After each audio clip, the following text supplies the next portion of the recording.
Welcome to In the Field episode 2. We have an awesome guest tonight for you guys.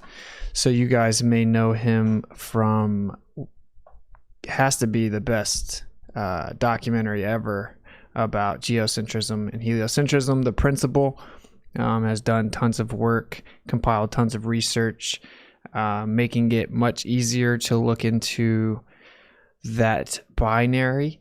I am a big fan of his work myself, and so we are excited to have him. And he is, of course, a guest in our house, so be respectful. And his name is Robert Sungenis. So let's go ahead and bring him on and let him kind of introduce himself. Robert, how's it going, brother? Very good. Thank you for having me tonight. Yeah, of course. So you want to tell people a little bit about you in case they don't know who you are? Sure. As you said, I am the executive producer, creator, and actor in The Principal, which came out in 2014.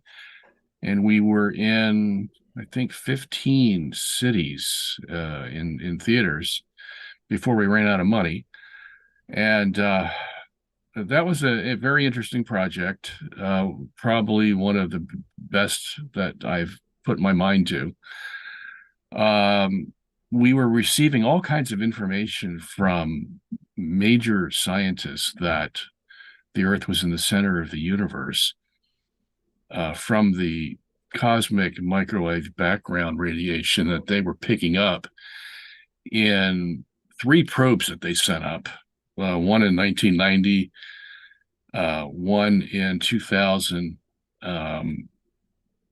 was it one or one, and then 2009. And what are you going to do with that information? If some scientist is saying we might be in the center of the universe, somebody ought to make a movie about this. Of course, they weren't going to do that. They tried to downplay it as much as they could, but information leaks out when they least expect it, and you'll get a few scientists being honest with the information. And they spilled it out, and we picked it up and made a movie. So my career prior to that was, I was surfing the internet one day. This was back in 2003. Sunday afternoon, not much to do. And I was surfing the internet, and I came across this gentleman who was saying that the Earth was in the center of the universe. And he was an astronomer with a PhD. So, that will make me listen, because I know the physics, because I was a physics major for a while, at least a couple of years in George Washington University, Washington, D.C. So I knew the physics, so I know what he was talking about. And I was just enamored by it. I just couldn't believe it. Wow, this could actually be true, from all that we've been taught from grade school onward, that the Earth is in the center. So I started to study it, probably 5, 6, 7, 8 hours a day. I just poured every ounce of energy I had into it. And I work at home, and I can work when I want to work, so that didn't get in the way. So the more I studied, the more I was convinced. And after 2 years, I started to write a book. And then I went to a university that allowed me, believe it or not, to have that as my dissertation thesis, which I took full advantage of, although it's not accredited in the United States, unfortunately. But there was no one else that would take me. They would just laugh in my face.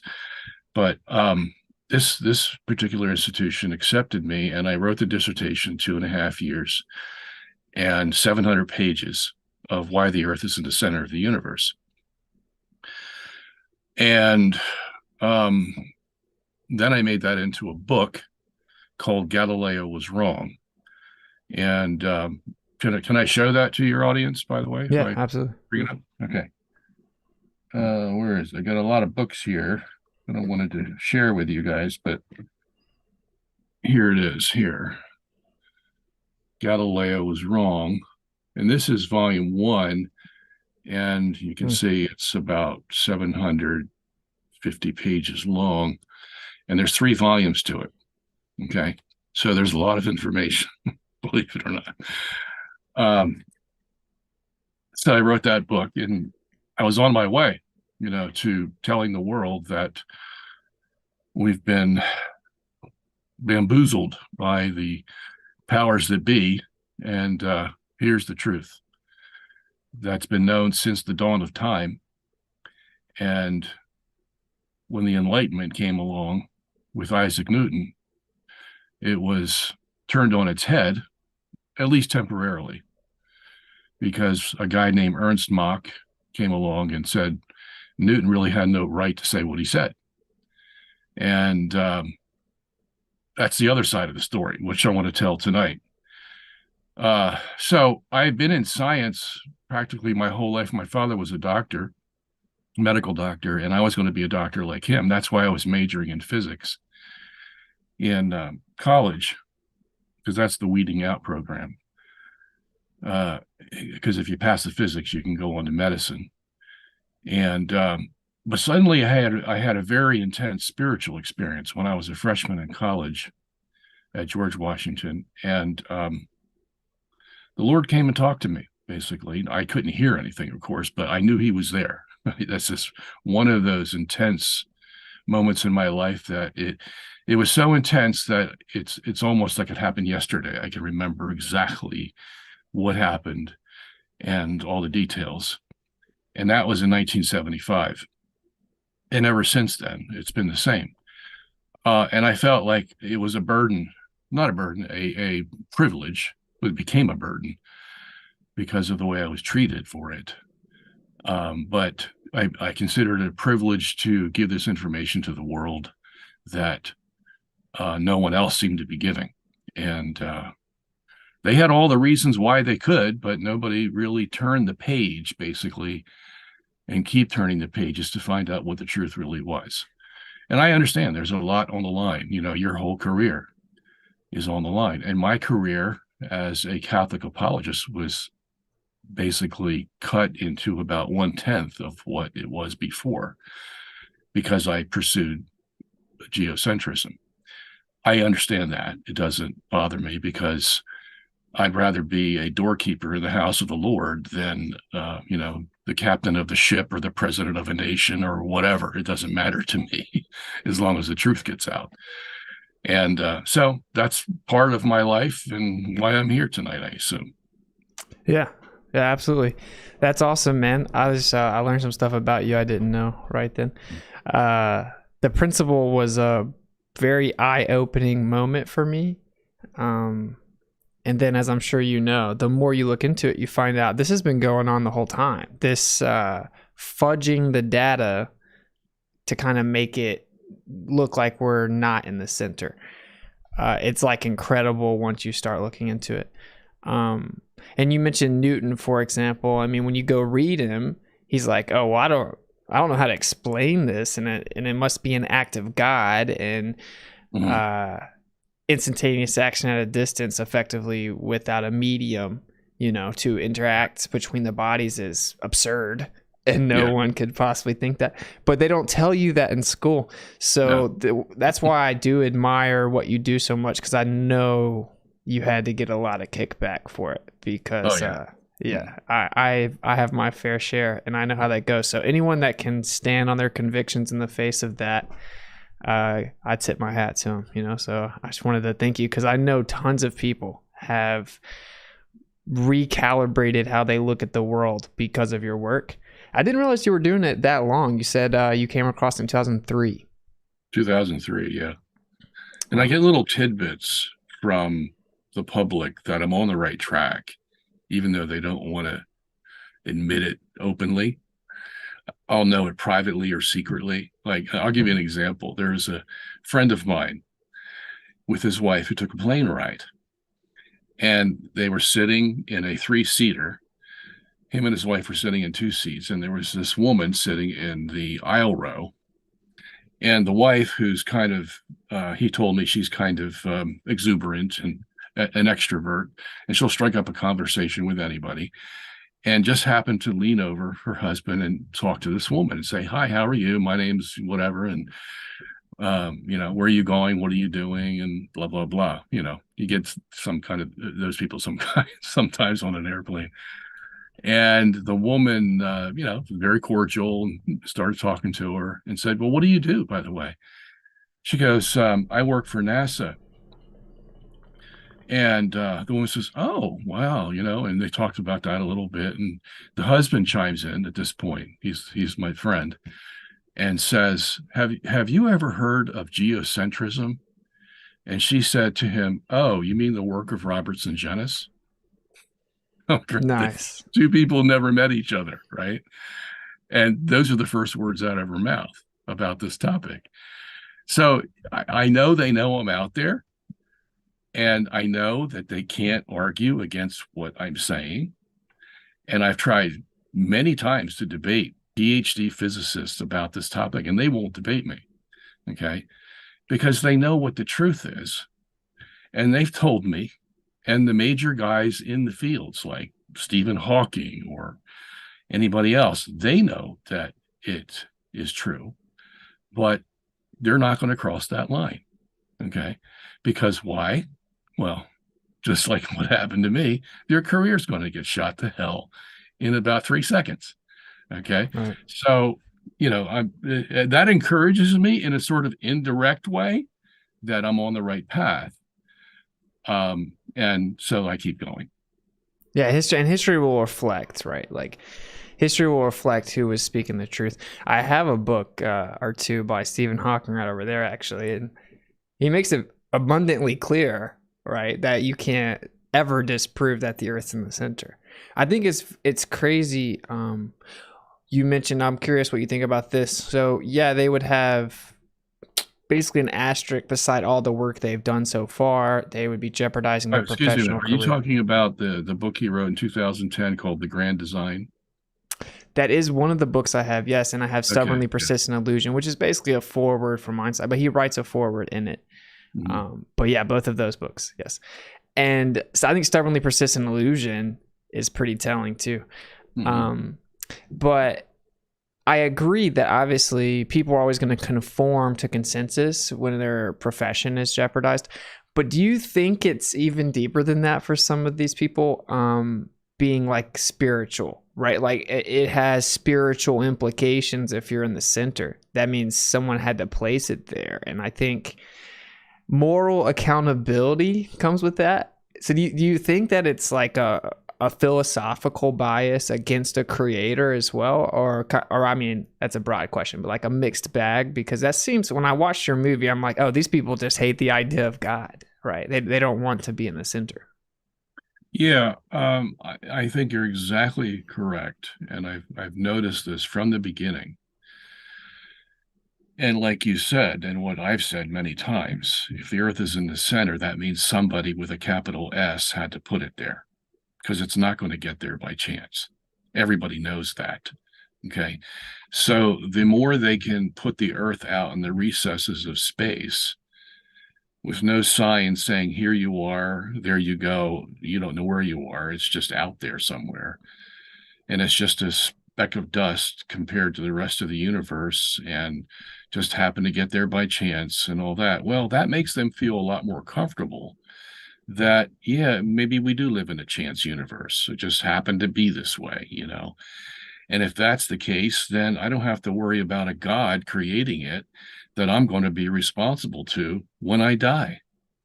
Like Jesus said in John 3:19, he says, men don't come to the light because they love the darkness. And they love the darkness because their sins won't be exposed. Okay. Exactly. So someone like me comes along and saying the Earth is in the center. They know the implications of that. They're not stupid. They know there has to be a God behind it. And so would you want your sins exposed before everybody? No. So let's get rid of God. I'm not going to get rid of my sins. I'm going to get rid of God. And I can do so by putting the Earth out in the recesses of space and claim it came there by chance. Yeah, but it's crazy too, because it's regressed such an extent that the current model just says you can never tell the difference and everything looks like you're in the center. Like it's regressed to the point where the current model just says, yeah, we'll just treat it like it's in the center. So it's absurd to me that it's such a stigmatized conversation. It shows that the general public is very ignorant. They don't even know the model, right? They just heard the solar system when they were young, and that's it. Yeah. I had an astronomer on here last week, the first episode of this series, and it was bad, man. I mentioned relational mechanics paper by Andre Assis, right, where he breaks down the Newtonian equivalent dynamically and kinematically, and then shows that relativity is not something can be kinematically equivalent but not dynamically equivalent. Shows all the math, all the physics. He just hand waved it. He's like, no, I think one of my colleagues said that's not true. Like, what? Oh, really? Yeah. I think. And it's not me, one of my colleagues. Okay. Yeah. Oh my God. They just pass the buck on stuff like that. But Andre Assis is one of the best. But he's a Copernican, actually. So he just helps so much, but not all the way. We can use his equations to get right to where we want to get. And then, the rest of his philosophy, I actually sent one of my colleagues down to visit him. This was probably maybe 10 years ago when he came out with the first edition of his relational mechanics. And I said, see what you can get out of him, because he comes so close to geocentrism that, maybe just have a drink with him or so, and maybe it'll just spill out. And that's all we need, and he wouldn't go there. He in the interview that my friend gave him, he just wouldn't go there. Maybe he suspected something, I don't know. But so even he has his limitations, you see. And I don't know what his reasons are, but they are limitations. Well, for me, this is how I view it. If someone wants to philosophically believe that, whatever, more power to you. Like, takes mental gymnastics. You have to twist everything. It's weird to me, but I tip my hat to him because he showed pretty much with his own work that it has to just be a philosophical bias. And that's fine with me because the illusion is that it's science and that it's been proven. And it's not. And one of the main questions I ask people, I never get a good answer to this. I say, so if the geocentric and heliocentric model are kinematically and dynamically equivalent in validity, but the geocentric model doesn't have the dark matter and dark energy problems, wouldn't that mean it's more viable? They can't even answer it. No, they will never answer that question. It's such a damning question. It's not just a little discrepancy, right? It's 97%. It's crazy. That's always intrigued me. And, we don't have the horizon problem that they have because they have their Big Bang. And if the explosion occurs at the speed of light, well, you got problems because now the speed of light is fast, 186,000 miles a second, but it's not fast enough to create the kind of universe they think they have now, which is 93 billion light years in diameter. Could never get there. So that presents a problem. And so what they do is they switch to Einstein's general relativity that allows the light and the gravity and the mass to go at any speed. But they don't tell you that. You see. You only know that if you go deep into the science and you find out what they're really doing. They've switched theories on you. Okay. And then they also have the problem of the expanding universe because that's expanding according to the latest measurements in 1998 that they did. That's expanding faster than the speed of light, about 4 times faster than the speed of light. So how do you explain that if your whole universe was supposed to be based on the fact that the speed of light is limited to c? You can't. So then with the dark matter, dark problem, then they got the galaxy formation problem. They got the galaxy rotation problem that they can't solve. So the Big Bang brought more problems to them than anybody ever anticipated. But they never knew this when they invented the Big Bang. They just thought they had the perfect theory. And then Penzias and Wilson came along in 1963 and gave them the cosmic microwave background radiation. And they said, well, that was the afterglow of the Big Bang. And that all seemed to fit together like a puzzle. And but then things started to fall apart very slowly But at the time that Penzias and Wilson got their Nobel Prize for finding the CMB radiation, they sent that same year, they sent up weather balloon satellites to measure the cosmic radiation. And what they found was that, okay, it's there, but it's not smooth. It's lumpy, and it shouldn't be lumpy. If you have a big bang, it should explode homogeneously, because you're not going to be able to tell one side of the explosion to the other. And so that was a problem for them. And that's why we made our movie, because it continued to be a problem. Because when they found out that these balloons were detecting a lumpiness in the radiation, they said, okay, we got to find out what's going on here. And so they sent up the Kobe probe in 1989, late 1989 through 1990. And that went 500 miles above the Earth, and it went around the Earth, and it measured the radiation, and it found the same thing, that it was lumpy. And so they go, oh boy, we really got a problem now. So they said, okay, well, let's build a really sophisticated detector. And they did that for 10 years, and they finally got it ready to launch in 2001. And that was called the Wilkinson microwave anisotropy probe. Anisotropy is a word that means basically what I was saying, lumpiness. If it's anisotropic, then it's going to be lumpy. If it's isotropic, it will be smooth. Right. So they were going to search for this lumpiness. And lo and behold, comes back, and not only does it show as lumpy, it's really lumpy, especially in a certain area in the universe. Okay. And the scientists who began to investigate this, and particularly the University of Michigan, had like 5 scientists investigating this thing. Because Max Tegmark, who was in our movie, mentioned at the end of one of his papers that this is a strange thing we have with this radiation. Although his paper wasn't about the radiation, he just had to say it at the end of the paper, which he did. And the University of Michigan picked up on it. Some other people picked up on it, and they said, wow, if this is true, the Earth is in the center of the universe. Okay, either that, or we have to revamp our whole notion of physics and astrophysics. And so that really bothered them, that more and more scientists were beginning to discover this. So then they set up the third probe in 2009 called the Planck probe. And guess what? It comes back with the same data. Okay, even in more detail, because they spent more millions of dollars on it to be a greater detector. And there we have it. And what this thing showed was that there was a line going from one end of the universe all the way to the other end of the universe that would have the greater concentration of the lumpiness of the cosmic radiation at large. Basically, the universe was like 95% homogeneous, but it should be all homogeneous. And you can't have it inhomogeneous along this line that goes from one end of the universe to the other. And guess what that line passes through? It passes through the Earth, passes right through the Earth. And that's what puts the Earth in the center of the universe. Okay.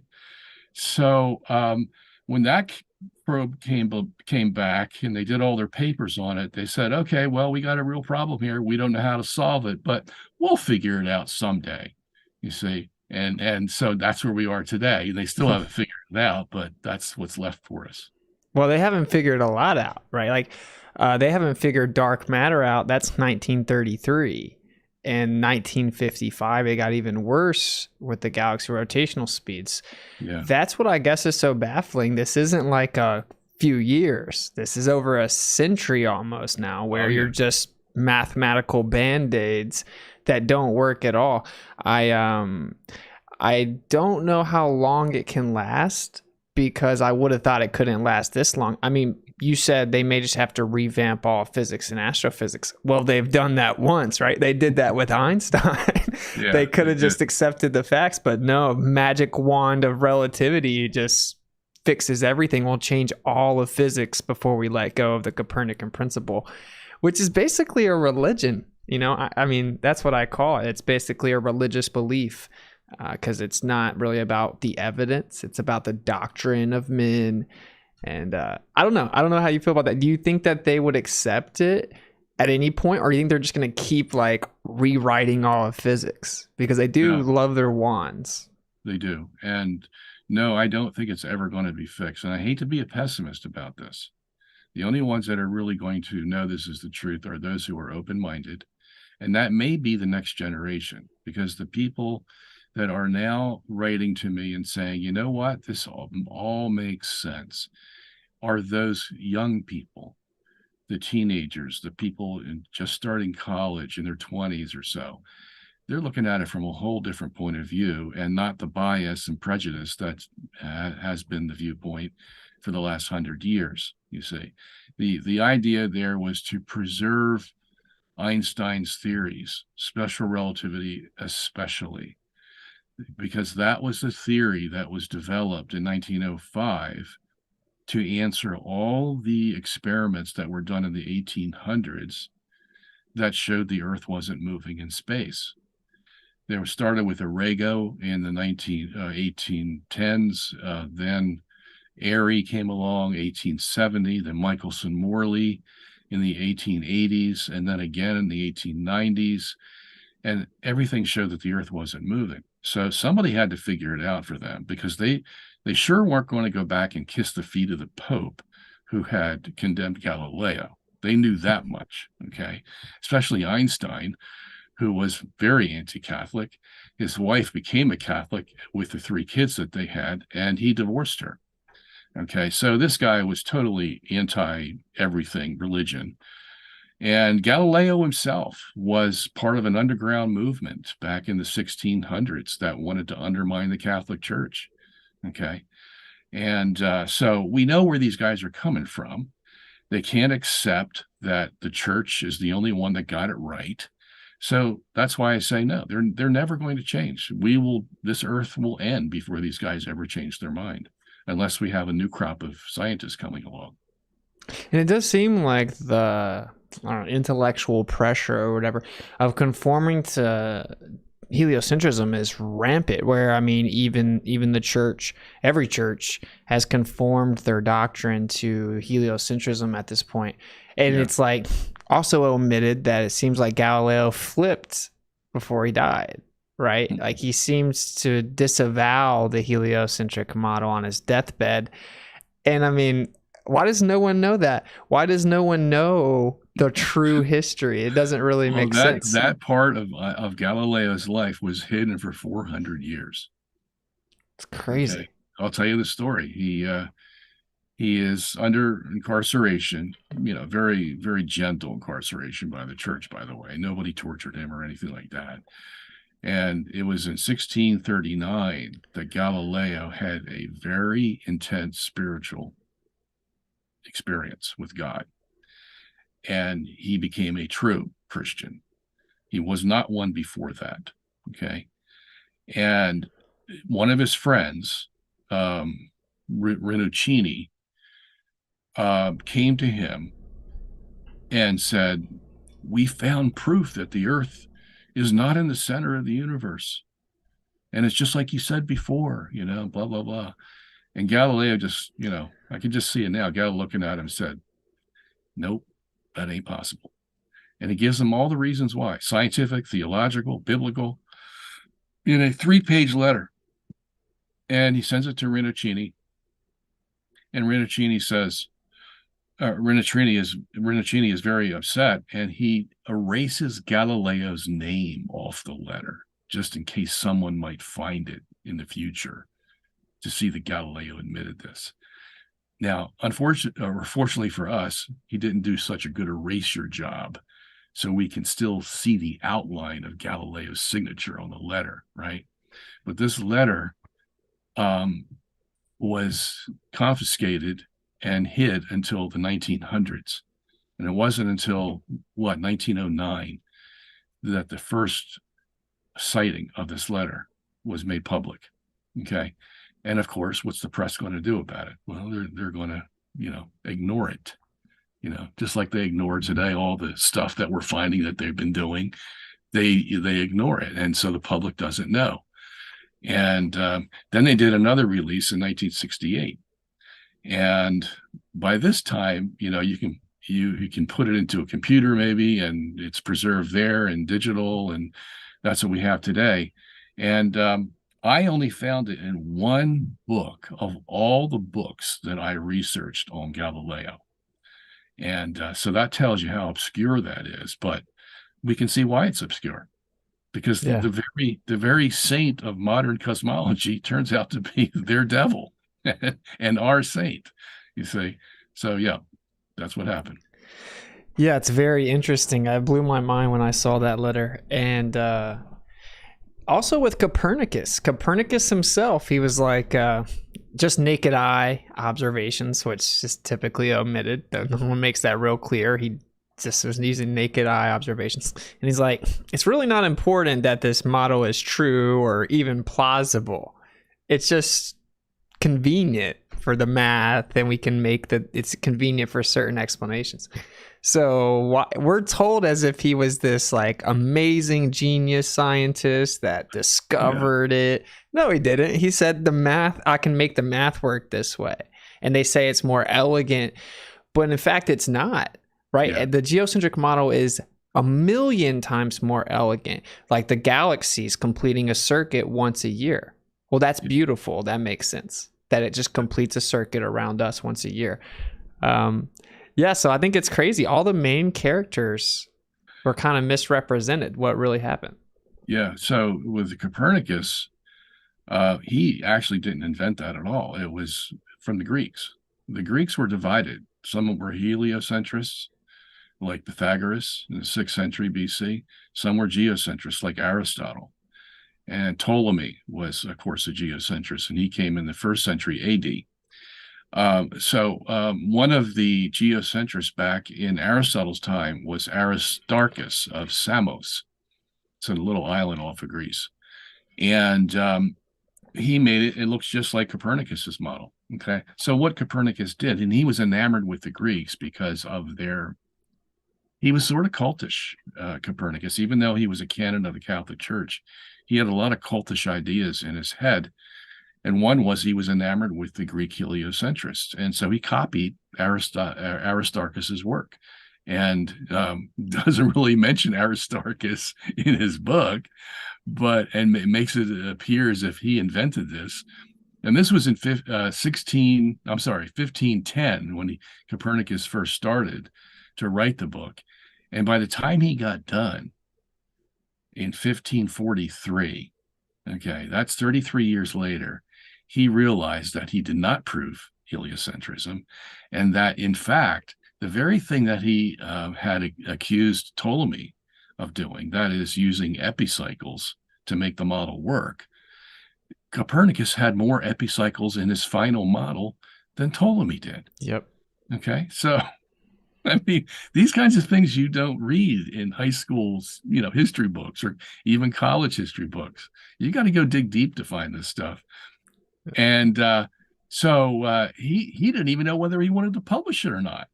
But a Lutheran friend of his, Andreas Osiander, forced him to publish it, basically. And Copernicus was on his deathbed in 1543, and he died.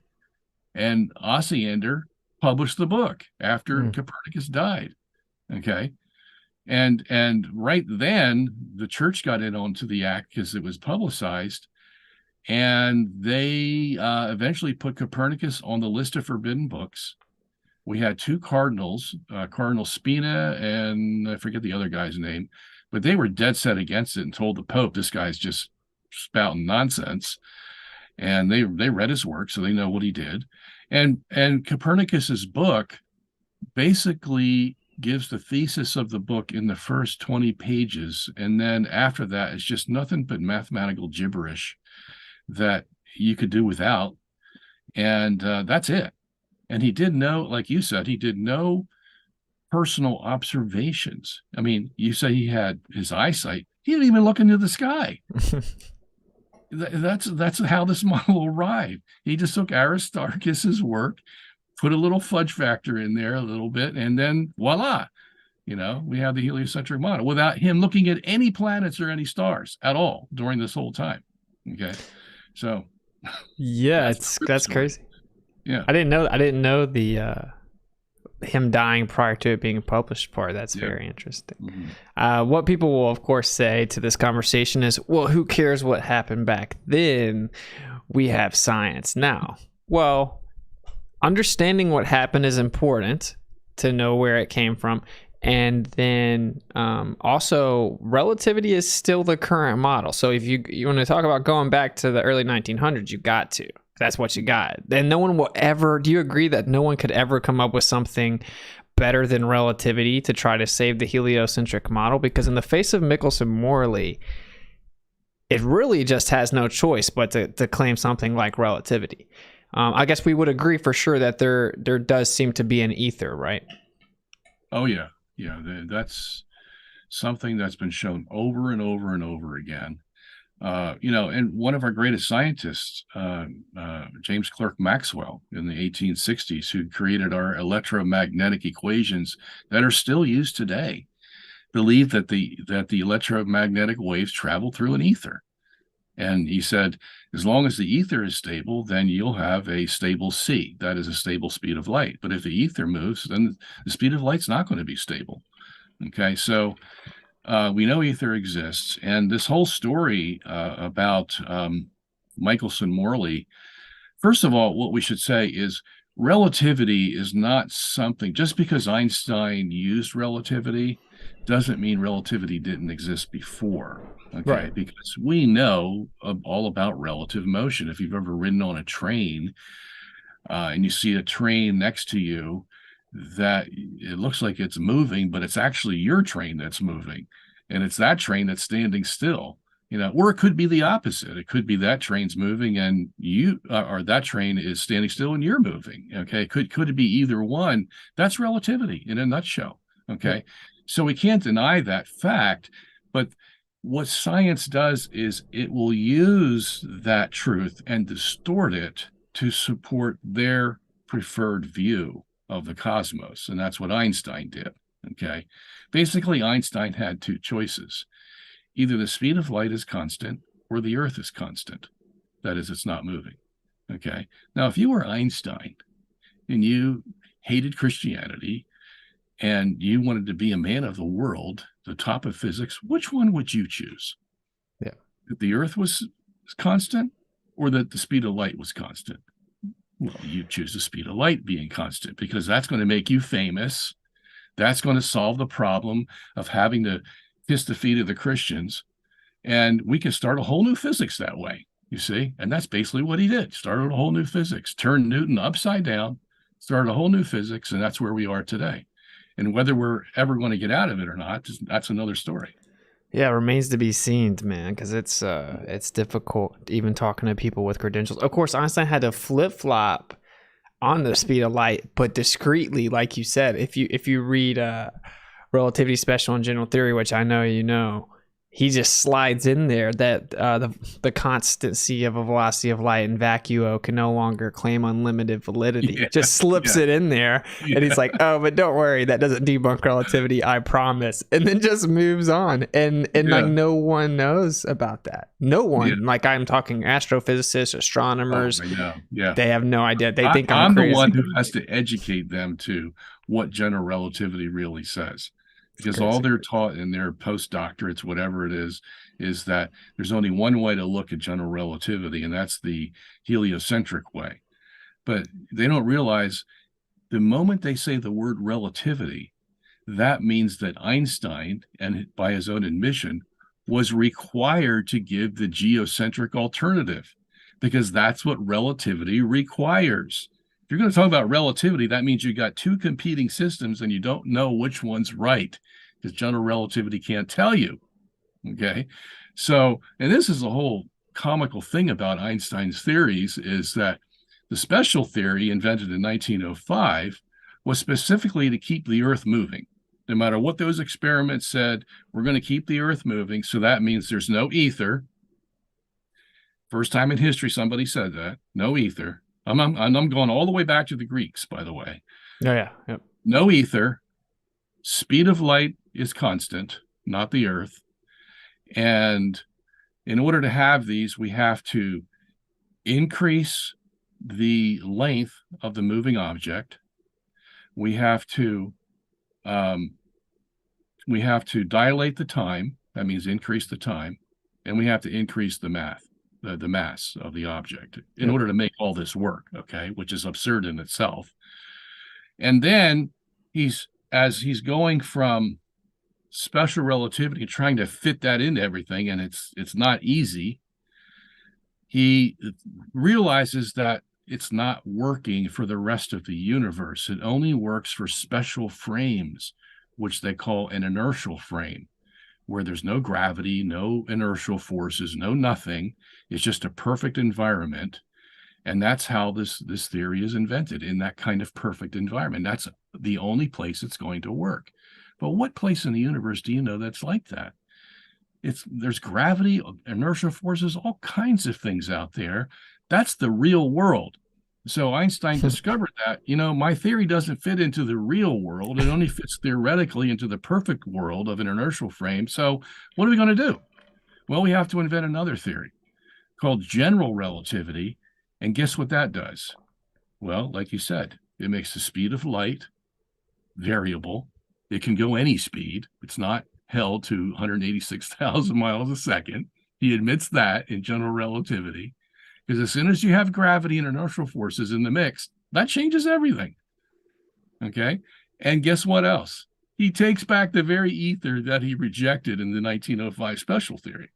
Okay. Yep. So in modern science today, here's what they do. If we can answer it by special relativity, we'll use special relativity, because we got to give, credit to the old guy. He gave us his theory that kept the earth moving. We don't have to, to believe like the church believe that, the earth is still and in the center. We don't have to believe that because of special relativity. Okay. So you see the dilemma he's in, because then when he comes to general relativity, guess what?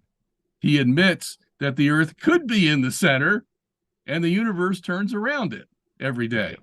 Okay. It's hilarious. That you have to have the speed of light non-constant, and you have to have ether.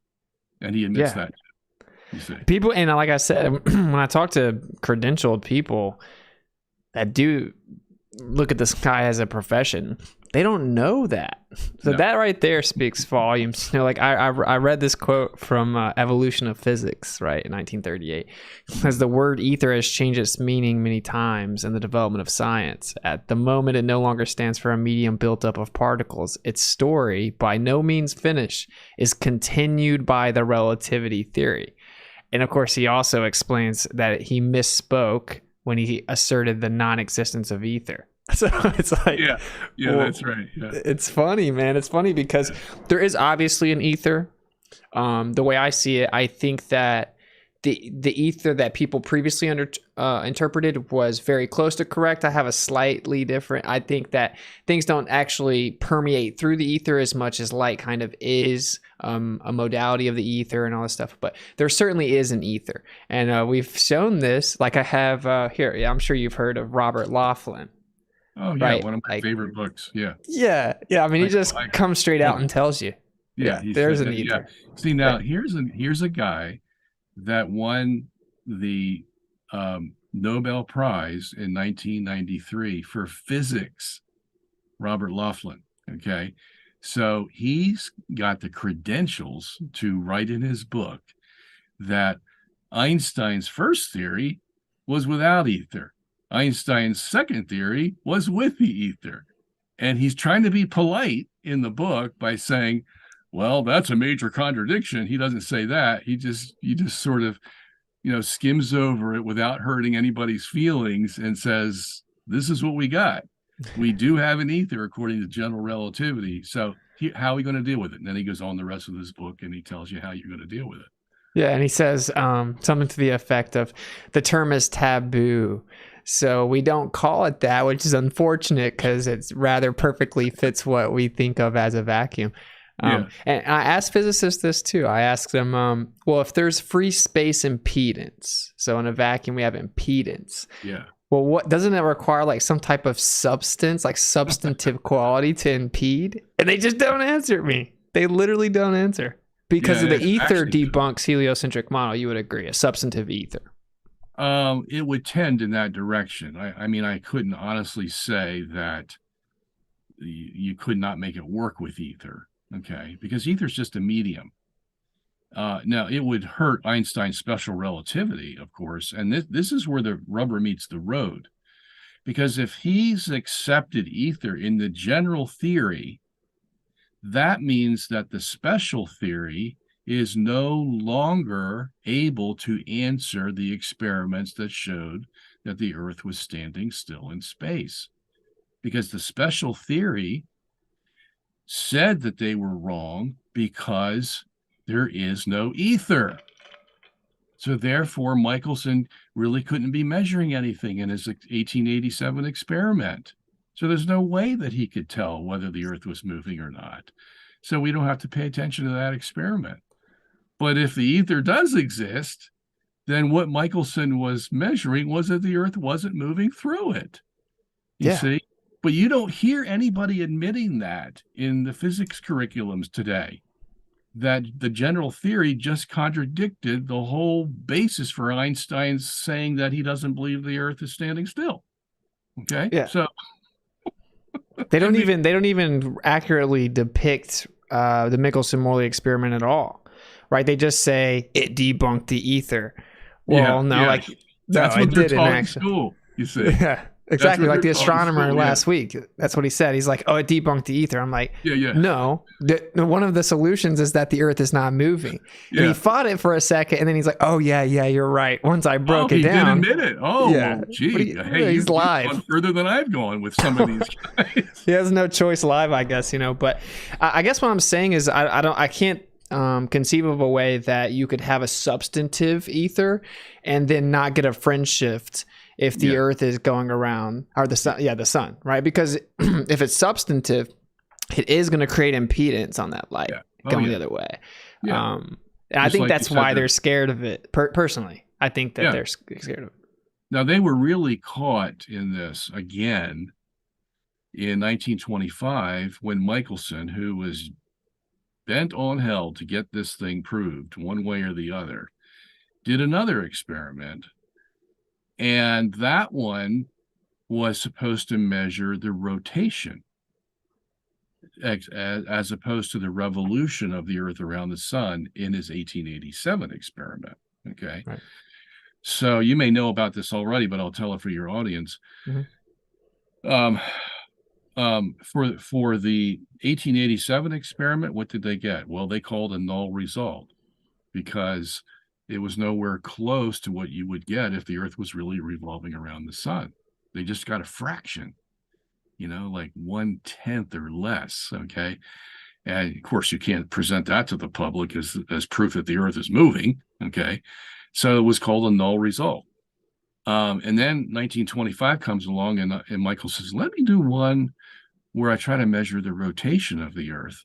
So he used basically the same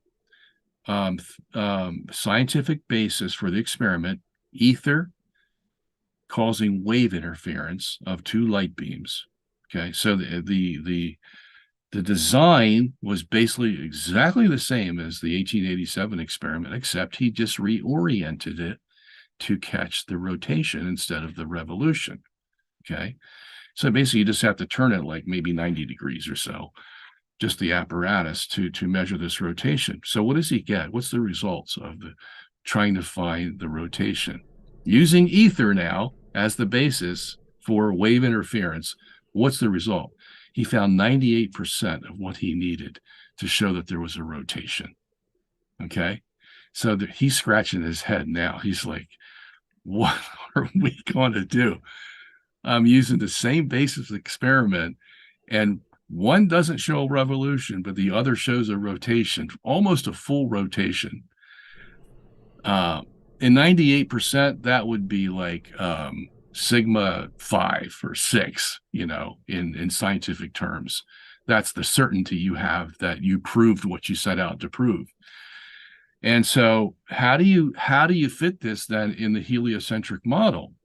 You can't, because the heliocentric model requires both a revolution and a rotation. You can't have one without the other. So they're stuck. They have no answer. But guess who does have the answer? Yep, the I, geocentrist. absolutely. I've never Because heard a rebuttal to that. all we require is a rotation. Yep. Okay, and that's exactly what Michelson gave us in the 1925 experiment.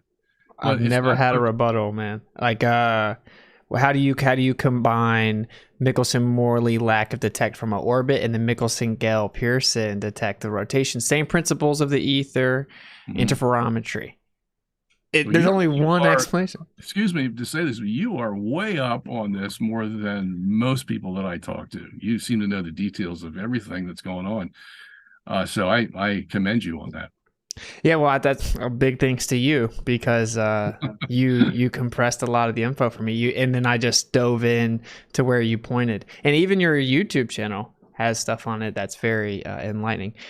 Um, yeah, I don't think there's an answer though. I've never even heard an answer for Aries failure.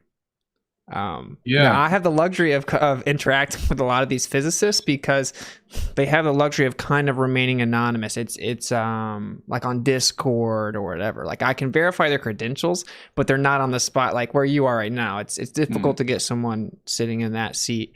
Yeah. But they don't have answers. I've never had a rebuttal to Aries failure. I've never had an answer to a substantive medium explanation of Michelson-Morley or them combining the two. Because just like you said, geocentrism, well, that's what it would predict. It would predict you would detect the sidereal rotation, but not the orbit. It's Yes. so obvious. Yes. Now you impress me even more. You're using the right terms and all. So I'm very impressed with you. Cool thing. Yeah, I've been obsessed with it for a while now. Okay. I think it's interesting though because I think basically dark matter and dark energy they're not entirely non-existent. Of course, as the way they define it, it's non-existent, but it's just they're hijacking characteristics of the ether, I would say. But you don't need it to explain. You have the angular momentum of the universe moving around, so you have real inertial forces, right? Yeah. So you don't need any of this dark. No, there's no accelerative expansion. You don't need Yeah. dark matter or anything like that. But We I have an guess acceleration just like they do, except ours is circular, theirs is linear. And exactly. that makes all the difference in the world because the linear acceleration ain't going to work. It That's just right. ain't heard it's just not going to hold the universe together. The perfect one that God gave us is an acceleration of rotation. And that keeps everything together. It keeps the stars all in their little places so nothing goes out or goes in.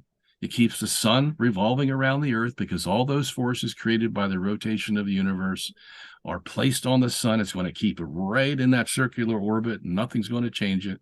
Okay. So everything works in the geocentric universe. Yep. And like I said, you don't need dark matter, dark energy. You don't need inflation. You don't need to make excuses for an expanding universe, and you don't have a galaxy rotation problem. I mean, how much more can we give them? It's insane. It's insane. 97%. And yeah, it's that would create perpetual motion, right? So the Yes. universe would be perfectly stable and just keep going perpetually. Yeah, It's perfect because of physics. perfect So physics. Yeah, I mean, because no physicist will ever argue against angular momentum.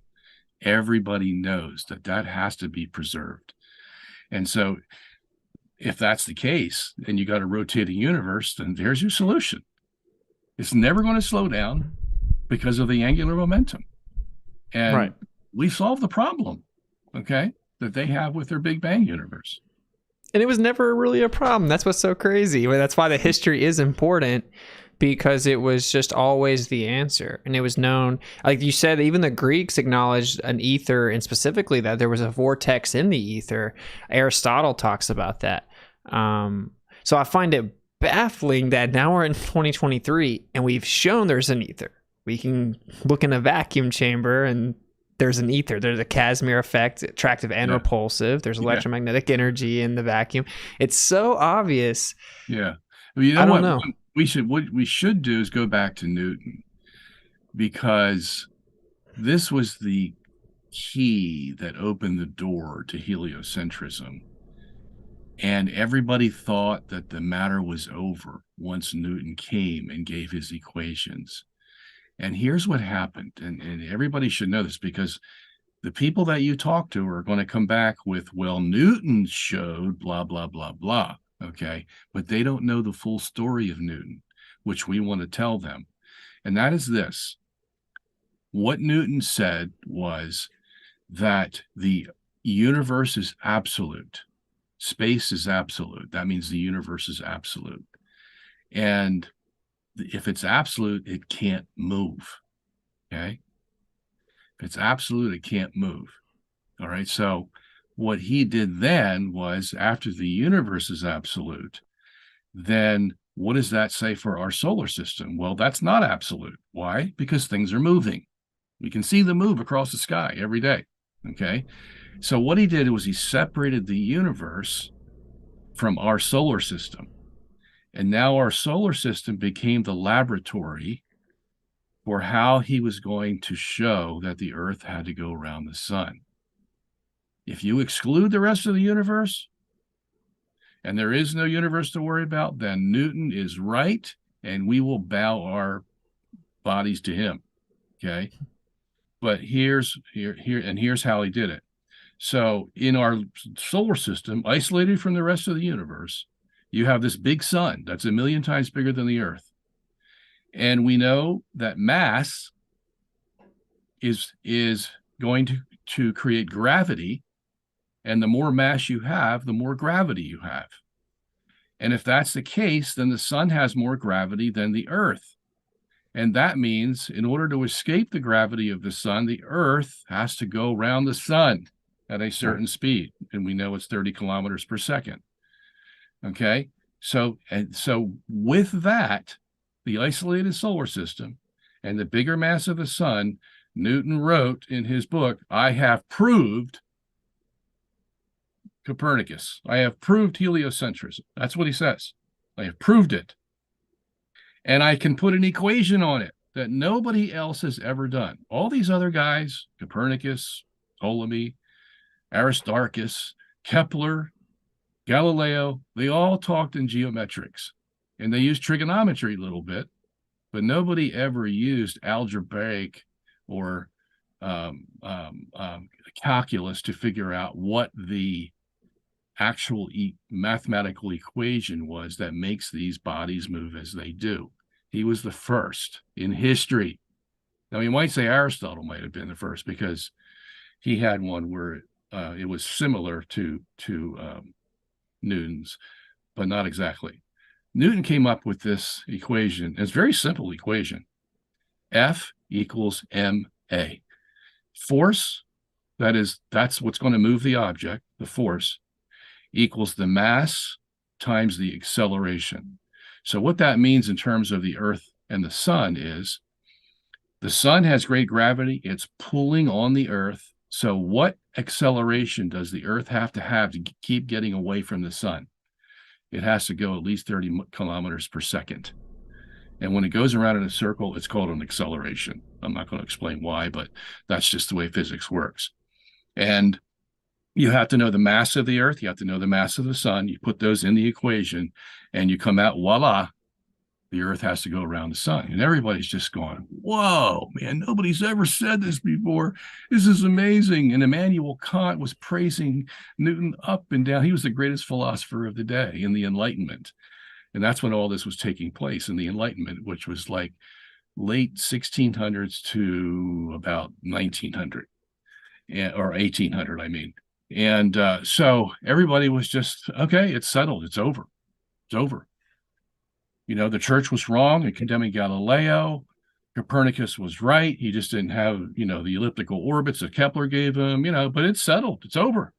Okay.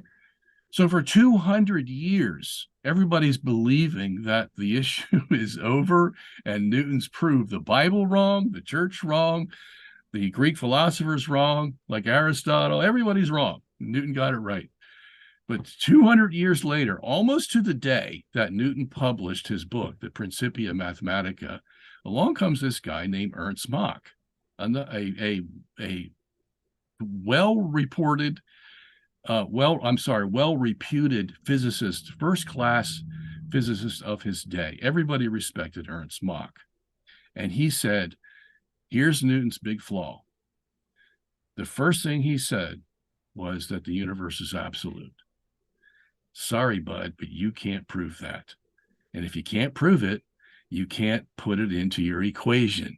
You can't use that as the basis for your solar system, your heliocentric solar system. And nobody had ever thought about that before. Okay. Which is crazy. Yeah. That the universe is inert, it has no effect, it has nothing, it's just out there. Right. And it doesn't move. It can't move. Who says? Okay. And that's what basically Ernst Mach said. And so he turned Newton on his head. Now, it didn't mean that Ernst Mach was going to be a geocentrist. He's just pointing out a fact of physics that you can't assume certain things and then go make your theory. Okay. So, and that's exactly what Newton did. He assumed the universe was inert and absolute. So again, now what this did was open the door for relativity.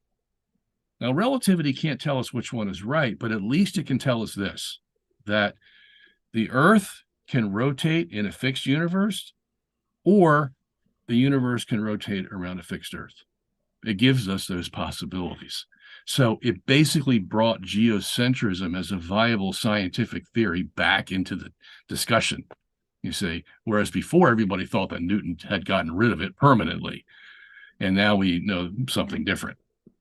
Which is so ironic, because he went with special relativity specifically to avoid that, right? But then GR, he flips. And so... And it keeps haunting them, doesn't it? It just keeps coming back. It will never go away. It's funny, man. You, of course, know that, like, in the Proposition 43, that didn't make it to publication of Newton, he straight up says the Earth could be in the center. There'd have to be real equal and opposite forces. Well, that's convenient, because if the universe is moving, if space isn't absolute and fixed, that's what you get. So according to Newton's own parameters, the Earth can be geocentric, like according to his own words in his own system. Yeah, now that's interesting that you bring that up, because that was another thing that was hidden. How long? Let me see. He wrote it in 1687. So that's been hid for basically 300 or so years. Newton's admission. Now, what you need to know is this was the last page of his famous book, De Principia Mathematica. And somehow that page where he admits at the end that the Earth could be in the center and the sun will go around it went missing. Okay. Now, we don't know why. I mean, it could have been just fallen off because it was the last page, or somebody could have ripped it off. And we never knew it existed until I contacted the guy who did the research on this, from what's his name, Smith, Dr. Smith from Tufts University. And we had some good conversations going back and forth from email. And he was flabbergasted that he had found this statement, this last page. And we have the actual page that Newton wrote in his Latin.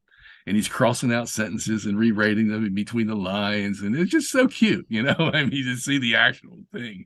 Right. And he translated it for me from the Latin. And that's what I wrote in my English translation in the book. But here again, as I said, you have something hidden for 300 years, and finally it comes to the surface. So, yeah, and that's legendary. That's legendary to get that information out there. That's surely how I know about it. And that's what's so important about what you've done. Because it's crazy to think it's all coincidence, right? There's no way that all this stuff is just conveniently missing. Galileo, Copernicus, deathbed confessions. You got Newton's final page. He put it in the final page because that's what you would do. He's proposing his theory, but he's like, a disclaimer, it could actually still be geocentric, right? So it makes sense for him to put that there. And I find it... I mean, yeah, I'm conspiratorial with this one. They took it out. So I find it interesting. You know what we ought to do? I don't know if you have time or not. I don't know how long you want to go. But do you think we should tell the story of Edwin Hubble? Yeah, absolutely. Please do. Okay. Yeah, because this is one of my favorites. Talk about prejudice and bias. And basically, this is how we got the Big Bang theory. You wonder where it came from, because they all believed in the steady state theory prior to the Big Bang. And is that the universe is here infinitely. It's it's going, and that's all they could come up with. So Hubble is now at Mount Wilson in California, and they've got the biggest telescope in the world. I think it's 100 inches, the lens is, and that's pretty powerful. You can see a long ways into the sky. And so he is looking at galaxies for the first time in human history. Some human sees galaxies out there, okay? Hundreds of millions of stars in one little clump. And they're shaped in all kinds of ways, but most of them are spiral. At any rate, he's looking at these galaxies for the first time in history in 1929, and he does his analysis on them. And one of the first analyses you do on white light is spectroscopy, and that is to examine the spectrum that the light puts out. And you can tell the elements that are in that source of light. You can tell all kinds of things. But one of the most amazing things he found was that every galaxy he looked at, north, south, east, west, and in between all of those, was what they call a redshift.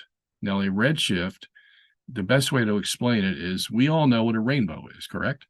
We have 7 colors in the rainbow. Red is at one side and violet is on the other side, okay? Now, if you see redshift in a galaxy, it would be sort of analogous to seeing a bigger red in a rainbow than it should be there, okay? And so that's the best way we can grasp it for those who don't know about redshift. So he sees redshift in all these galaxies. He's wondering, what the heck is going on? Because if I'm seeing redshift everywhere I look, the only way that I could see redshift from everywhere is if the Earth was exactly in the center of the universe. Okay?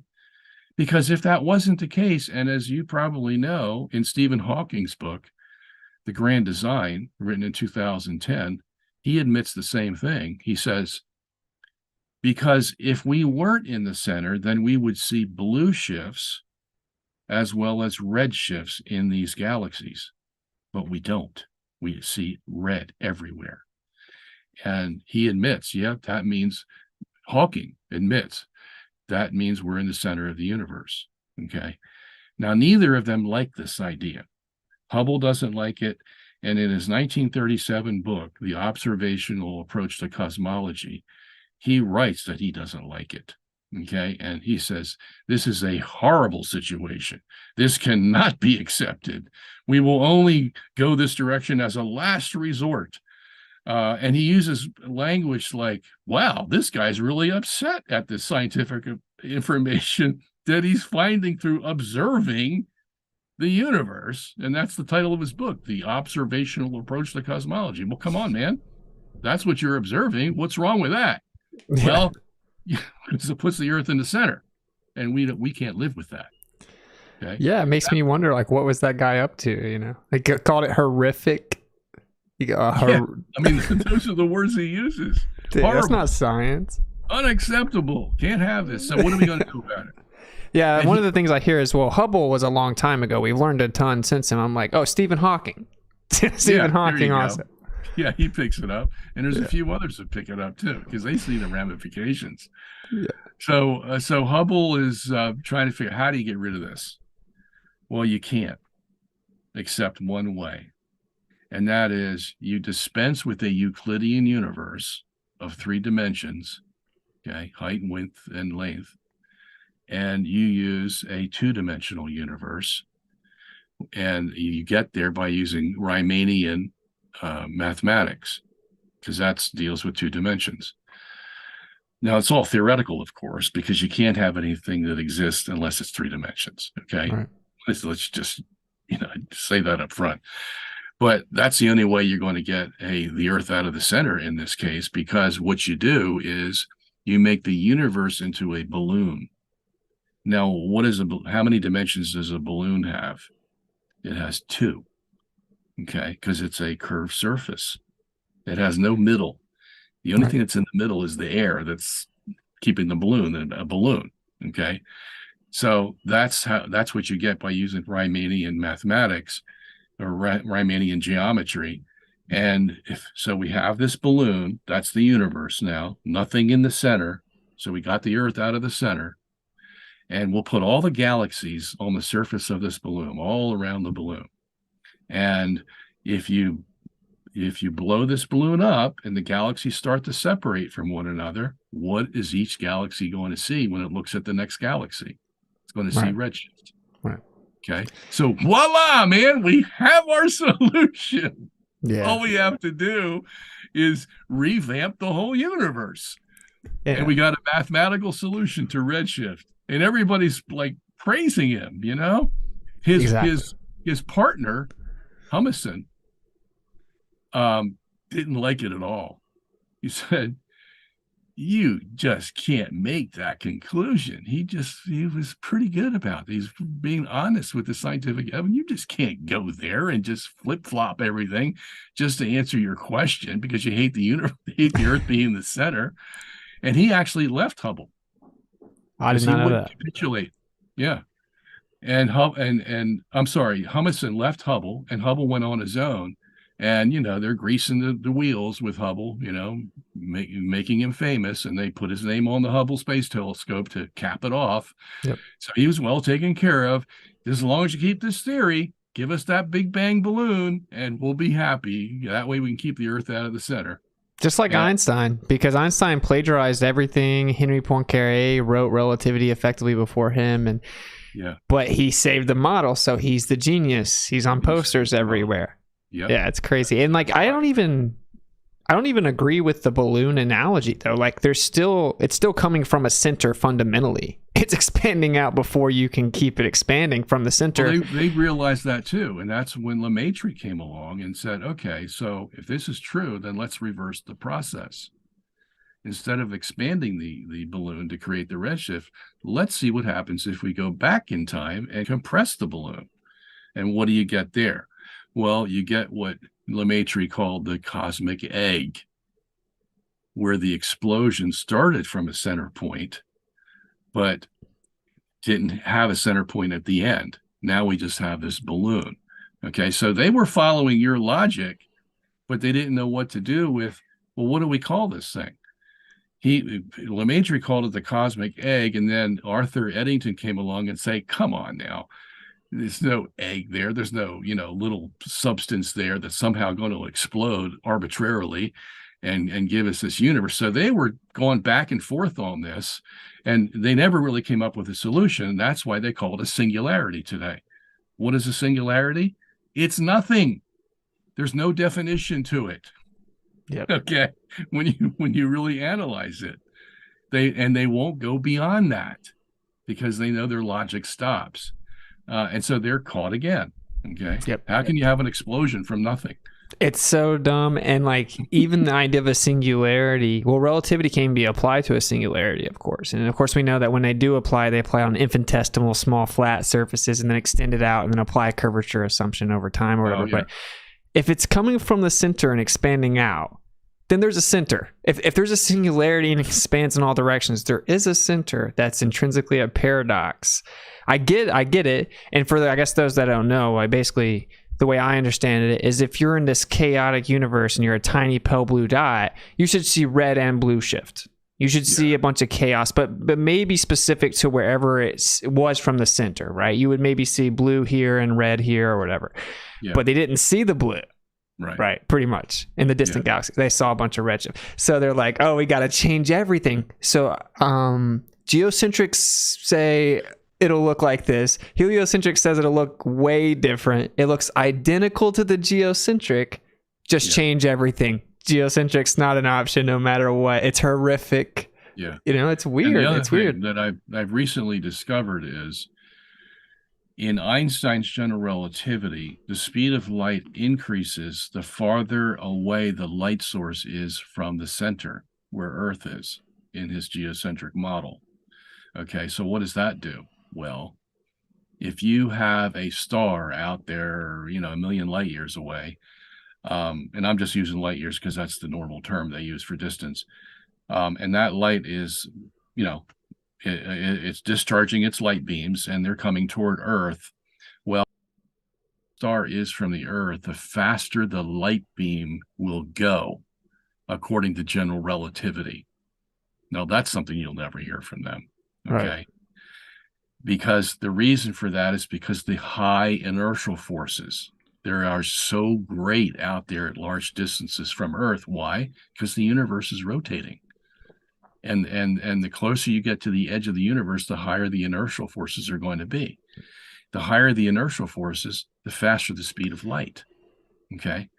And then you talk about ether as well. Well, those inertial forces are affecting the ether, and that's what the light's traveling through. Okay. Now, why do I say this? Well, because that really lessens the size of the universe. Because if light can travel that fast toward the Earth, well, that means we don't need 93 billion light years in diameter. Not even close. Wait for light to give us, the pictures that we see out there of the James Webb Telescope. Okay, all that stuff. And it answers basically why the rotation of the universe is so quintessential to understanding everything, because it gives us the right parameters to start measuring and analyzing the universe. Because if you don't have the right tools, any mechanic knows you're never going to get the job done. You have to have the right tools, and the rotating universe gives us the right tools. Yeah, absolutely. Like I have my own theories on everything, and I'm sure we wouldn't agree on everything, but I think that there's an ether. It acts more like a fluid-like substance medium. Things are much more local. It's a finite, limited universe, and yeah, it has angular momentum, and it translates that through the ether. What's funny, now I have no problem using Newtonian. I believe the same thing, so I don't see where we differ on that. We don't differ on that. We differ on a few things, but like with the Newtonian mechanics, I have no problem using it to make the point, basically, right? Where it's like, your own hero here is actually showing you that it could be geocentric, and it has to use a geocentric set of forces to make it work. But I don't agree with Newtonian mechanics. Like the idea that gravity is an inherent intrinsic property in matter. I think everything's electromagnetic. But what's funny, and what I want your take on this, there is no variable for reaction time in the gravity equation. And this is like never talked about. So gravity must be instantaneous action at a distance with no ether. Well, he writes in his book that he assumes that gravity is instantaneous. He has no other place to go, but he doesn't put it in the equation. Yeah, I mean, I feel like it's not. There's no time variable in the equation, right? So we've learned that no one's going to read Newton himself. They're going to learn what they learn in school. They're going to run with it. But just look at the equation. Even though there's not a variable for time, it's instant. No, because if there was, it would be F equals G M T right over R squared. Okay, but that's not there, of course. Yeah, of course. It's so obvious. And then, of course, Einstein comes around and calls it spooky. But now an ether fixes all of this. You know what I'm saying? Ether fixes everything. It's so obvious. Well, yeah, I've calculated in my book, and I have another book out called what's the title of it? Tiny Black Holes. What is it? I forget the exact title. Anyway, I go in there and I show that if the ether is at the Planck dimensions to start, the Planck dimensions are what quantum mechanics has given us as the sort of ultimate smallness of a particle, which would be 10 to the minus 35 meters. That's darn small. Like insane. Electron is what, 10 to the 15th meters. So this thing is 20 orders of magnitude smaller, if you can imagine that. And if the ether is made up of that, and it more or less would have to have such an absolute limit, because if there's always something smaller that you can have, then you don't really have the optimal ether, you see. But if you do have something as small as 10 to 35 minus 35 meters, then if you take into account its density and the vibration that it will cause and how fast that vibration will travel, well, the calculations turn out to be, and I'll send you a free copy of the book if you want it. I don't know if you have it yet.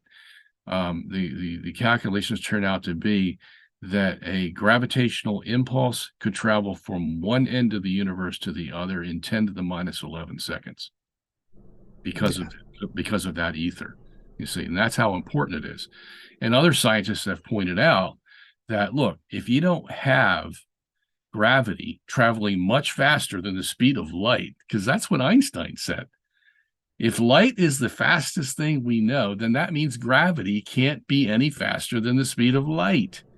Yep. And that's from special relativity. And that got everybody into a tizzy, because how can you explain how the universe is held together if gravity can only travel the speed of light? Come on, man. You guys had a problem with the horizon issue, and you solved that by using general relativity because the speed of light was too slow in special relativity. Well, why can't you say that the speed of gravity is a lot greater than what special relativity holds it to? They just haven't gotten that far yet. But other scientists have pointed out and said, look, if gravity isn't instantaneous, then the whole universe is going to fall apart. Okay? I mean, that's just logical sense. And that's ironic because if it is, it also falls apart, right? Like their cosmology is in a rock and a hard place, meaning like they just ignore these things. I don't know. I find it weird. Instantaneous action at a distance, and that's interesting. I'm interesting to read your book because you gave a specific value of how quick it would be. I don't think light travels personally, right? That's just my opinion. I think that we see it as if it travels, and we quantify the rate in which it illuminates. It's a rate of induction. So I think it's like an excitation of the ether. It induces into the ether, and then we see it at a certain rate. We quantify it, but it's already there, like a wave in the lake. But either way, what that value would be is still I'm interesting. familiar with what you're saying. Yeah, and that's just what I think. I mean, I think the evidence, it's easier to explain the phenomena, understanding that, and it just sucks because people would have already figured out way more than that guess if it hadn't been buried because of heliocentrism. So now what we have is like quantum mechanics over here, cosmology over there, local scale over here, and no one's doing anything. No one's learning anything. They can't join them together because they don't have a common denominator. Yep. You're not going to get that with the Copernican universe. It just ain't there. So that's why they have to do this patchwork all the time, okay, to make it look like it works. And there was something else I wanted to say about the light thing. I know what I want to say.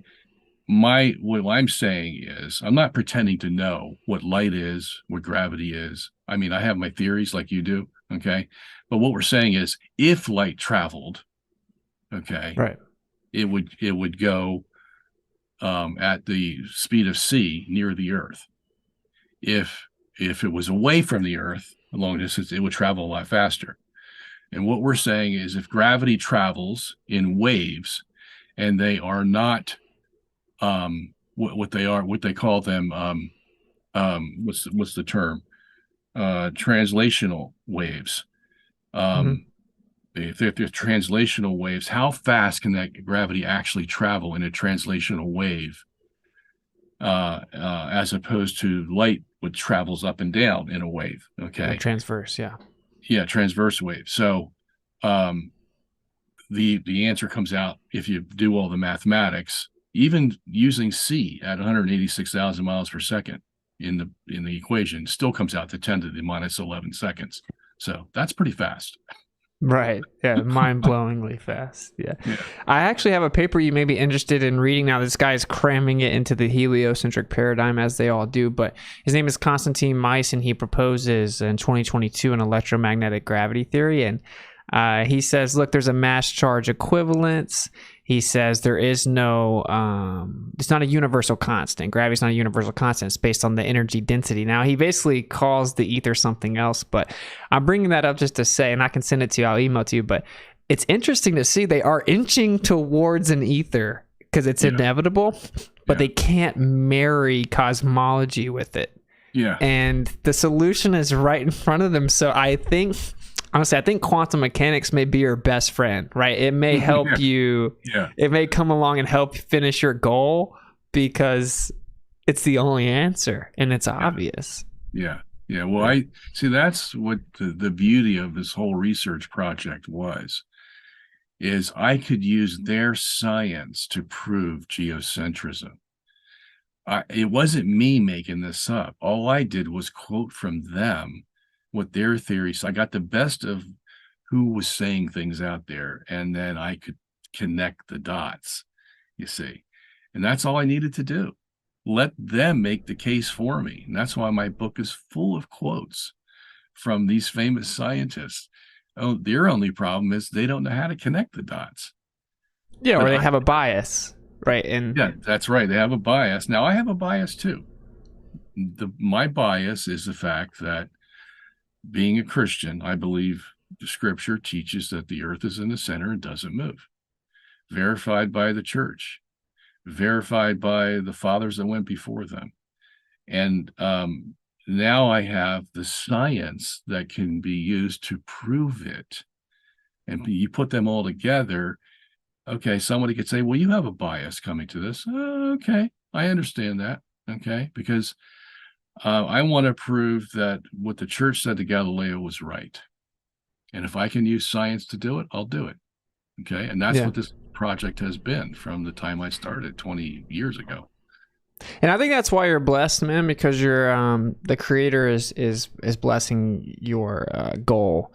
I think that maybe not everyone's supposed to know, but, and like I said, we do have some fundamental disagreements, but I agree with the general idea. I never bring the Bible up in debate because it's just like they're tossing a softball to them, like I just go straight to the physics, but the physics is like detrimental to them to such an extent. Even Dayton Miller, I don't know if you're familiar with Dayton Miller, but like 1925, Dayton Miller redid Michelson Morley, and he showed that the sidereal or the fringe shift detected correlates with the equinox. So it's like, well, what's happening in the sky, right? Because it doesn't make sense on a globe that's spinning tilted in a stationary universe that it's going to change with equinox. It shouldn't change relative to the year. The Earth's just spinning. But it's not. It's the sky that's spinning. And so you get the different correlations. Dayton Miller and then Elias did a breakdown in 99, I think, about it. And so when I was looking at that, I was like, wow, there's no logical reason that it's going to correlate with what's happening in the sky unless it's the sky causing it. Same thing with the pendulum changing according to Elias during eclipses. Well, if everything in the sky is causing these effects, well, then I expect there to be a change when there's a change in the sky, not if the Earth is spinning. So the physics hurts them at all turns. I don't even need... The creator can't be defeated. He made the physics. In fact, physics is just trying to understand what he made, right? So just show him what's happening in terms of physics, and it will always defend the geocentric Earth every single time. It's very obvious. Yeah, and I don't know. What is your take? I think you kind of gave it earlier. You're not particularly optimistic that they'll just come out and finally admit it. You think it'll be for those with the ISSC type of thing? You'll get a few here and there. That's about it, I believe. This world's too political. It's too charged with cultural ideas, biases, prejudices, and I don't think man's ever going to overcome them. I really don't. And there are a group of people out there who their one goal in life is to control everybody else. And you don't do that by saying the Earth is in the center of the universe. Okay. Right. So absolutely. Yeah. Because apathy and nihilism makes it easier to control someone, right? If there's a creator, I don't answer to you, I answer to him, so you can't control me. Yeah. So I agree with you wholeheartedly. I do think the Lord is letting this out now. Not that I'm the only one, by far. There have been many good men before me who I've cut my teeth on, basically. And but I think the Lord is letting this out now because it wasn't out until around the turn of the century, last century, because he wants the world to know, even if they don't accept it, he wants them to know that the Bible was right. I never lie, God says. I tell it like it is. And I want to tell you before this world ends that it was right. And you were the fools who wouldn't accept it. And I mean, I know God works that way. He just sort of puts the rubber stamp on it at the right time and, lets people know that they've been fooled all this time. I agree. I think he's the reason that so many people are stepping back and questioning such basic things they thought they knew about, where like what the Earth is and what it's doing in the sky and stuff like that. And the COVID thing surely doesn't help their side, because we've uncovered all that, and that puts egg on their face, like they never realized. It actually made more people start questioning things and gave them more time to question things. And I think that the creator kind of is guiding that. I think everything they try to do backfires on them because of the creator. I don't want to forget to ask you a couple of questions. I've heard you one time mention someone that tried to get a geocentric paper published. I think that the first one did get published, and then the second one got declined. Like I would love to read the first paper if that's possible. And can you give us any insight? The later editions of Galileo Was Wrong. If you have the book, you might have the early editions, but I think around the 10th, 11th, and 12th, it's in its 12th edition now. I have the paper in there, but I can get you the PDF of the paper very easily. I can get both of them for you. Okay. So it's high in mathematics, calculus, and but he does have basic conclusions, and I'm in constant contact with him. He's his name is Dr. Popov from Croatia. Okay, yeah. And he wrote the Newtonian Machian analysis. Same guy. Yeah, and he got it published in the European Journal of Physics. Yeah, in 2013, right, a year before our movie came out. So that did help a lot. But they have censors that you have to go through, and that's what they call peer review. And the first paper was not presented as teaching geocentrism. Okay, if he had put that word in his paper, it would have been rejected. Right. So he kept it out, and he used definitions and words that wouldn't tip off the censor that this was the basic purpose of his paper. But somehow they got wind of it that he was using it for geocentrism, so that's why his second paper was rejected. Okay. I didn't know if the second paper was more blunt or anything. No, he tried to use the same evasive tactics, but they didn't work this time. Oh man, and that just goes to show you this whole illusion that peer review is some type of. Yeah, it's just a joke. I mean, I have a peer-reviewed paper about how peer review sucks. I literally do. Right, so it's just a goofy I tried to thing. submit a paper once to Archive, and they want a biography of you, a whole history, blah blah blah. And because I didn't have a science degree, they wouldn't let me publish the paper. I had to have graduated with a science degree. Now my degrees are in theology, BA, MA, and PhD are in theology and Bible exegesis. And I just had 2 years of physics in college, but that was enough. I didn't really need that much more to know what's going on. I just didn't have a degree in it, so couldn't get my paper published. Yeah, but even the guy that has degrees in the field, right? I mean, that's what's so eye-opening to me is that guy's paper. I mean, I've never got a rebuttal to it. I've been sharing it around, that Newtonian Machian analysis. You don't get rebuttals. You just get hand-wave dismissals. Oh, yeah, because they can't rebut it. And I don't know. I think that's crazy. I think it's good for the audience to hear, and whoever watches this, it's to make sure they understand. Like this guy, he showed that there would be perpetual motion within there. He called it a pseudo force, and he shows there'd be perpetual motion according to Newtonian Machian principle application to basically a stationary central Earth. And then he tried to publish another paper, and it didn't go through. But no one can rebut the first paper. No. So is it about truth, or what? What's going on here? Yeah, well, it's the truth. And he discovered rather quickly the political environment supercharged that's in between him and getting something published. So crazy. And another thing I wanted to remember to ask you, because I didn't put together that that was that guy, and that's very interesting. Yeah.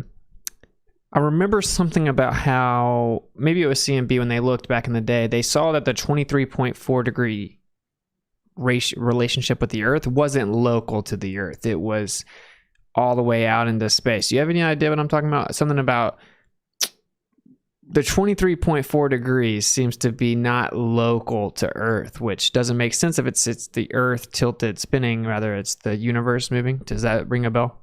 Well, what the terms they use are that the direction of the radiation, which can be determined by making a line between all the lumpy points, Right. okay, goes through the ecliptic, the Sun Okay, yeah. Earth ecliptic.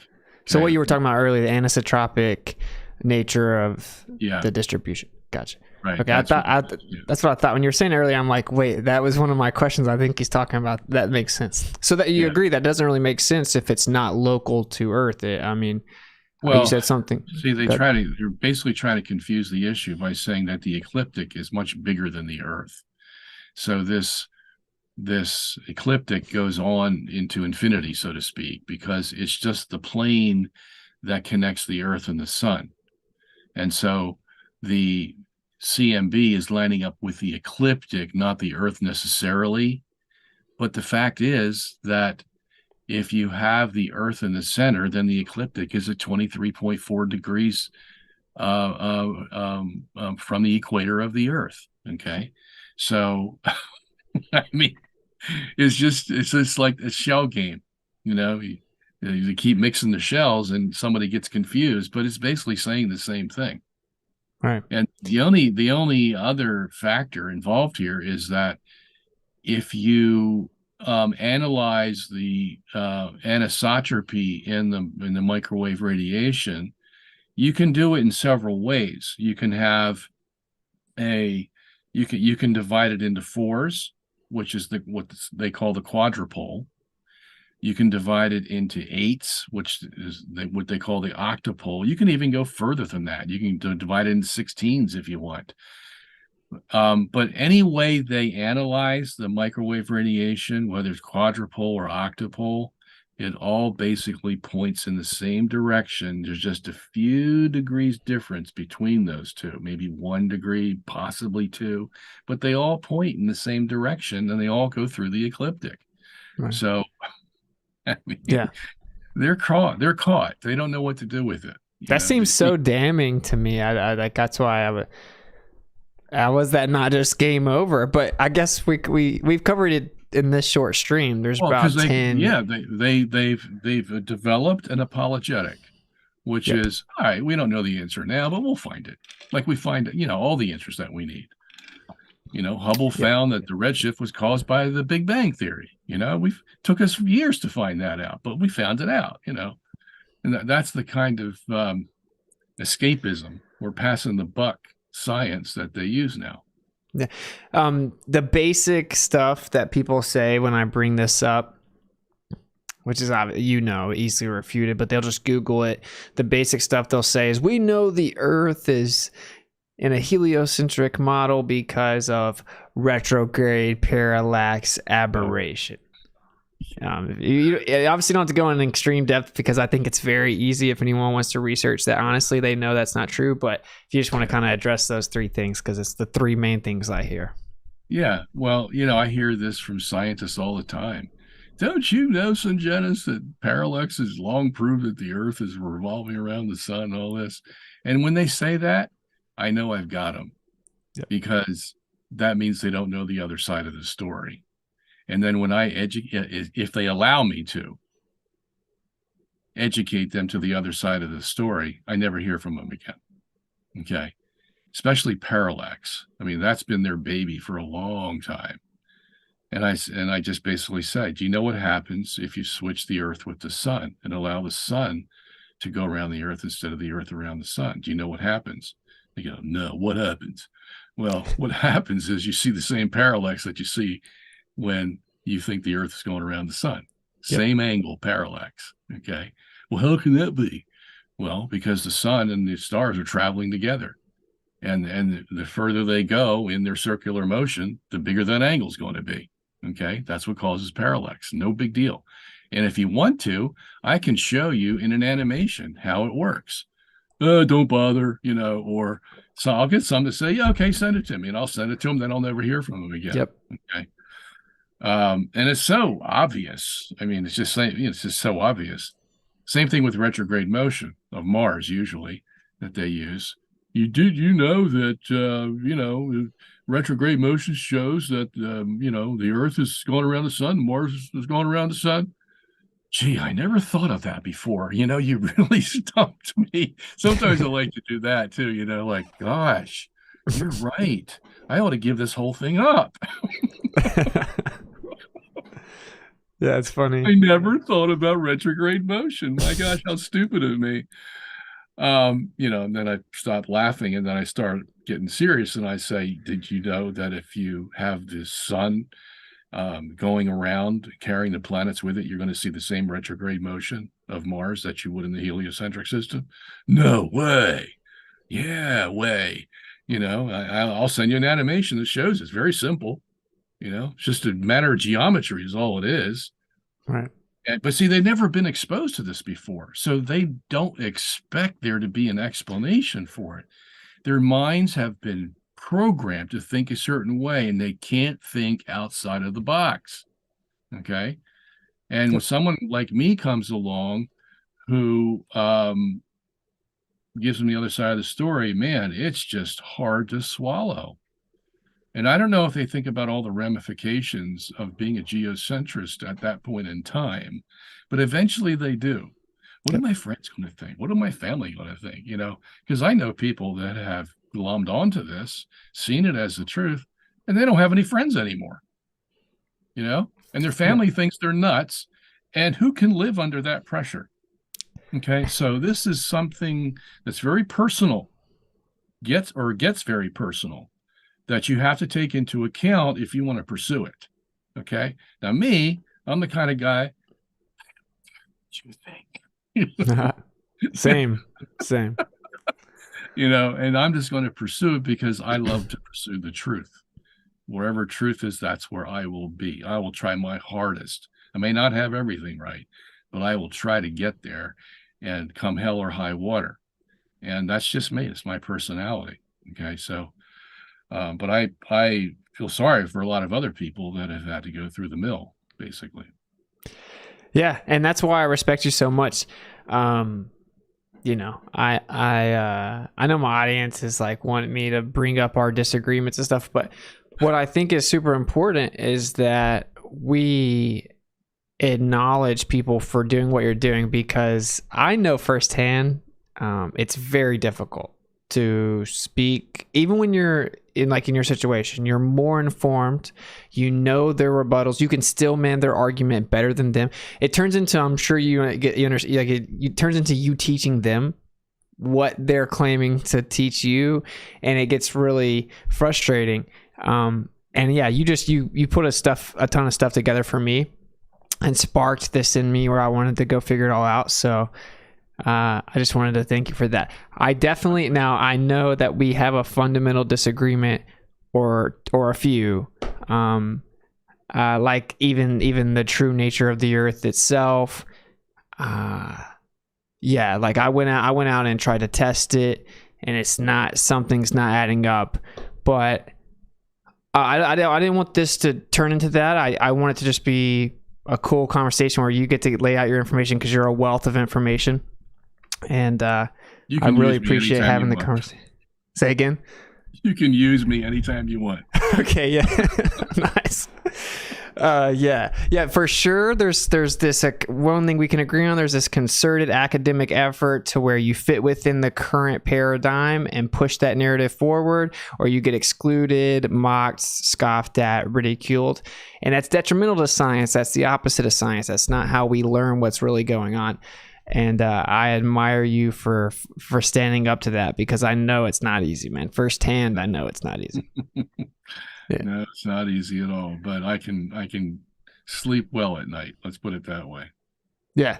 And like, I truly feel that you think you're representing the truth and standing up and taking the arrows for it. And like, to me, like, we're on the same team. I think I'm doing the same thing. We disagree on some things. I would say there is stationary topographical plane. We live in a toroid, inertial plane. Everything moves ellipses within the toroid. That creates within the ether a dynamic relationship with the earth itself. And it's much more local, much more finite, seemingly fluid, like dense medium, right? And that's where I'm at right now. And so there are some fundamental differences there that my chat was begging me to get into. I get it, but I don't really want to, because I wanted to lay this conversation out with you. So hopefully we can stay in touch, and we can exchange ideas and figure out further. But I won't keep you too long. If you have anything you want to say before you get out of here. No, I think we covered a lot. It's amazing how much we covered. What's it? Almost 11 o'clock. So we've been gone for 2 hours. Yeah, it's about time to go to sleep now. Yeah, it's awesome to be able to bounce the ideas off you live. Most people can't. They don't know anything about it, but like I'm like asking you questions, so I really enjoyed it. Okay. And yeah, maybe we can have a conversation about some of our disagreements some other time, or maybe not even in a public setting or whatever. Yeah, we'd have to have the context set for that. For sure. And I'll bring my guns and you can bring yours, and we'll see where it ends up. Yeah. And I think that would be great. And intellectually respectful, which is why I thought this was the most important first step. So cool. Okay, and do you want to tell people where they can find you before you get out of here? Yeah. So most of my material is at robertsungenis.org or .net or .com. So my name's there. You can get it off there. Just put .org, .net, or .com. We have another website that deals mainly with the science, and that would be journeytothecenteroftheuniverse.org. And you'll find a lot of material there as well. And you'll even find my book, Flat Earth, Flat Wrong, there. Yeah. We'll have to talk about that someday. So in case you want to prepare for our next time, you can purchase it there. But I've got about 10 books written on geocentrism. I've made 4 movies of it, so they're all there. And take your pick. Yeah, absolutely, man. Well, I would say from my perspective, keep crushing, because I think there's a stationary topographical plane, but the biggest part of that is that we're in the center, and it was placed there, and people are being misled into nihilism and atheism, and we live in a beautiful creation. So I tip my hat to you for breaking through that veil. I know it's not easy. So cool. Yeah, go check him out on his websites. He's got all the domains. He prepared for all the different domains. And yeah, cool. We'll stay in touch, brother. Thank you so much for coming on. Okay, thank you. We'll see you next time. Yes, sir. Okay.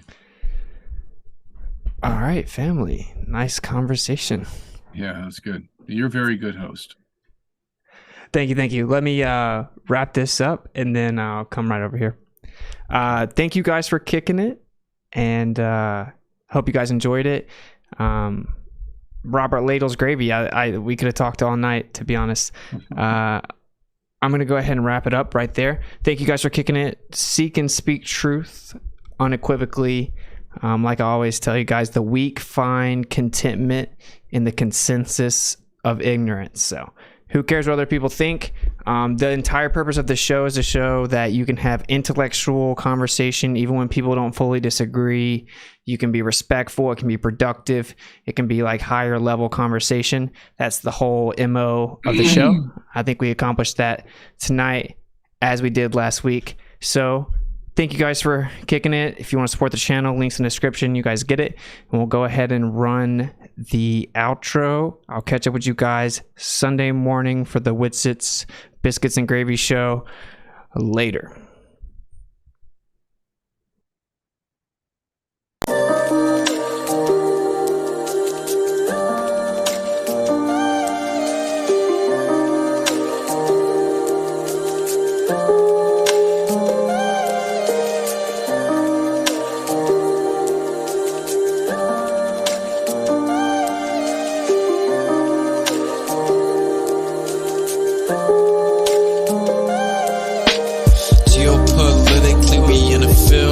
That's for Israel. Wonder, is it real? Rappers acting say they high, say they sipping pills. Glorify suicide so they get the deals. Big Pharma set it up, had to flip the pills. Control the music industry until the scripts get filled. Geopolitically, yeah, we in the field. That's for Israel. Wonder,